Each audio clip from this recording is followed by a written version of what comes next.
Hi, my name's David Milligan. I'm the City of Horseshoe Bay Water Conservation Inspector, and today we're going to be doing a video to show you how to set up the programming and the initial setup of an irrigation controller, most commonly found here in the City of Horseshoe Bay. Okay, here's our Hunter X2 controller, and we're going to get in here and set this controller up for you, starting with the date and the time setting. So when you approach your controller, if it's up in the run position, that is meaning that it is ready to operate, ready to sprinkler your yard with irrigation for whatever times you have it set for. So the first setting that we're going to go to is date and time. Turning that dial to date and time, we see flashing the year 2024. If you want to change that, anything in these screens that are flashing, you want to change it, you do that by adding or taking away with the plus or the minus symbol. So if we wanted to add, that added a year to that is now 2025. We'll come back and make that 2024. To navigate within the date and the time, you would use these left and right arrows. So if we push the right arrow, now that takes us to the month. And this is May, so the 5th month is accurate. And today is the 6th, and this is the accurate day. And again, if we want to change that, if you happen to get in there and it's off, you just use the plus and the minus to change the values of these. Now we're at the time. You should be able to see an AM flashing.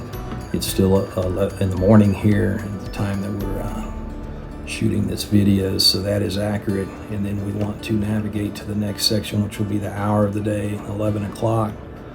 And 17. If there's no changes, then you just navigate through and it should back display to there. Go back to run and it should show the correct time. The next section that we're going to go to is start times.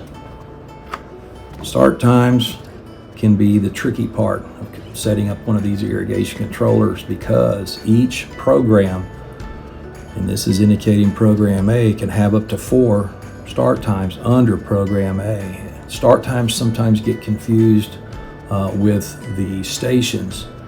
The station times are station start times, and that's not the case. This is the start times that are indicated here would be the times that the entire system would start and come on and water all the way through all of the settings. Typically you would only want one start time on your irrigation system. So we will navigate through this. This is showing a 1:30 a.m. start time for program A, and then it would be start time number 1.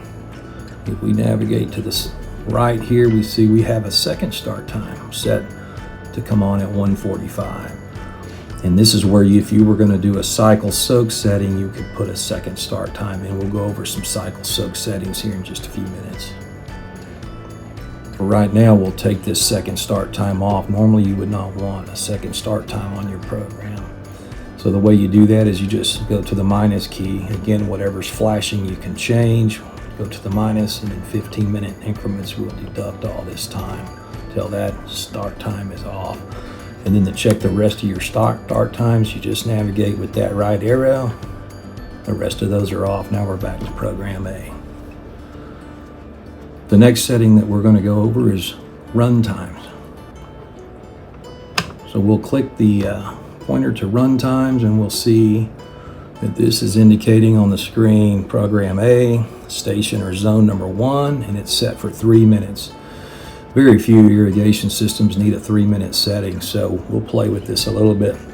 Let's say that this is turf sprays, 4-inch turf sprays. Those typically in the summertime would need 12 to 14 minutes. So if you want to change the time on this, again, it's flashing, so we can change it. We'll go up here to the plus, and we'll push the plus symbol until we get to 14 minutes. We'll navigate with the arrow here to the right. Now we're at station number 2. Let's just say that's a gear drive rotor station. Those typically in the hot summertime need at least 30 minutes, depending on if there's shade or sun. If there's sun, a little more time. So let's run this one up to 30 minutes. We'll just keep pushing that plus until we get to 30 minutes. 30 minutes on there. There we go. So this third zone is going to be another spray zone. So let's this is a smaller spray zone with some shade. So let's change this one to 12 minutes. There we go. So now we've changed 3 irrigation zones on a program A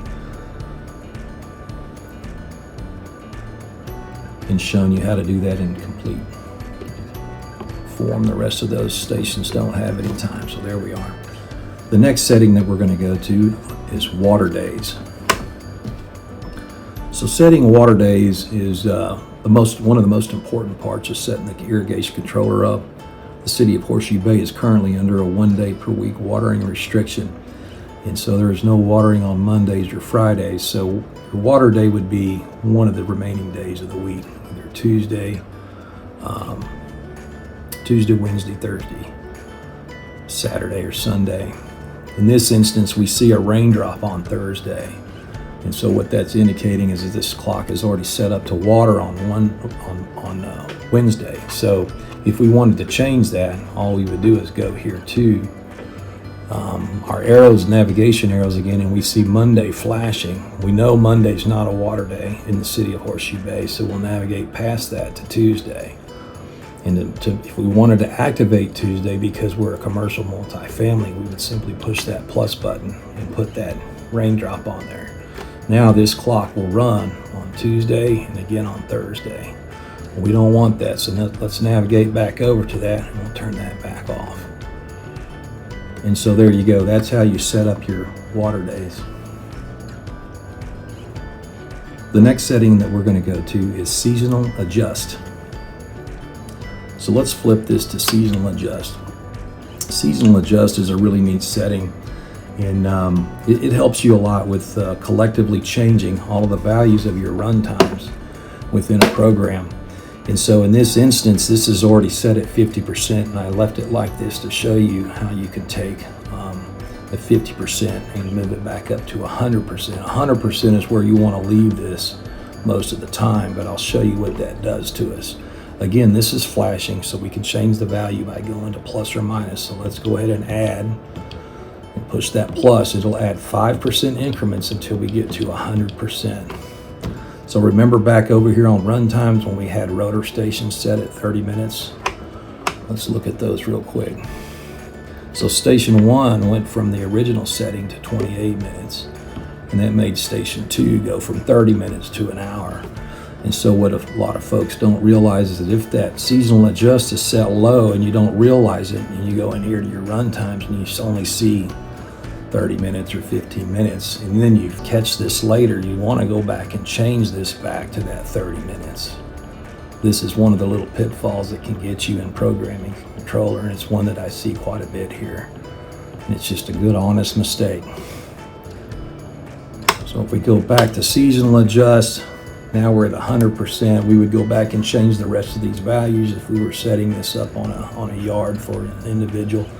But the other thing that this seasonal adjustment does is in the fall, when we ask you to reduce your watering times or even turn off your irrigation due to cooler temperatures and rainfall, this seasonal adjust can back your system back to that 50% where we were at when I first showed you this. And so what that'll do is it'll help you save money. You can even go back to 20%, and it'll only water 20% of the runtime values that we originally had once a week, basically giving your yard a little drink if we were dry during that time. So for the sake of being consistent, we're going to run this right back up to 100% for now. And there you have it. And then one last thing I want to go over, this pump setting is for if you have a pump. Most people don't have a pump. If you're on the lake and you have a pump start relay, you would use this to activate the voltage to turn that pump on through its controller. It would have an individual controller called a relay, pump start relay, that this would actually send the signal to that relay to turn your pump on for you and turn it off. Your next setting is going to be manual operation. So what I like to do in this is, let's just say if you want to run a station manually, you would come over here and put your pointer on there, and it shows hand or manual, meaning that you would manually turn one on. let's just say we want to run station 2. You basically just take this and turn it up to run very quickly. And now you see a very small sprinkler icon come up there. That's a little miniature sprinkler head. And that tells you that this clock is now sending the signal to the zone valve, station valve, to come on and water station number 2 for 30 minutes.